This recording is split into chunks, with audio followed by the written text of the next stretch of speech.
Well, many people are wondering how the suspect in this fatal crash could get behind the wheel of a car with 4 DUI convictions on his record. Richard Wilson was even ordered to install a device that would stop his car from starting if he was drinking, but he never installed it.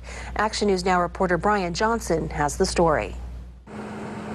It happens every time we find out a DUI driver who causes a major accident has previous DUI convictions. We wonder how someone like Richard Wilson, accused of driving drunk head-on into another car on the Skyway, killing his passenger, is able to still drive a car. But for someone like Wilson, who has 4 prior DUIs and several driving with a suspended license convictions, the simple answer may be that you can't stop someone from driving a car. Had he had an interlock ignition device in that vehicle, I think it would have saved lives. Or maybe you can, though court records show Wilson was ordered to install an IID back in 2012, but CHP confirms that the Dodge Neon he was driving on Monday, which was registered to him, did not have one in it. Wilson got his last DUI in 1994, and because it was his 4th in a 10-year period, he went to state prison. It's usually that 4th strike where prison time starts kicking in, says Hearne. And just like anybody else who's been ordered to prison and has done their time, they're allowed to come back into society and try to make a fresh start. Somewhere along the line, he struggled. But that's where, among other things, she says new technology can intervene.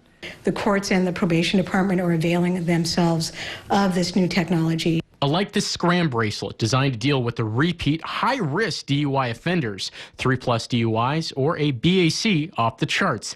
It checks for alcohol consumption through transdermal technology, monitoring ethanol through the skin's perspiration. Is this guy going to a bar, or is he, going to walk the dog? And with that technology, I think it will help people's behavior. But bottom line, Hearne says, California DUI laws are stringent, and this guy may have just fallen through the cracks. For Action News Now, I'm Brian Johnson.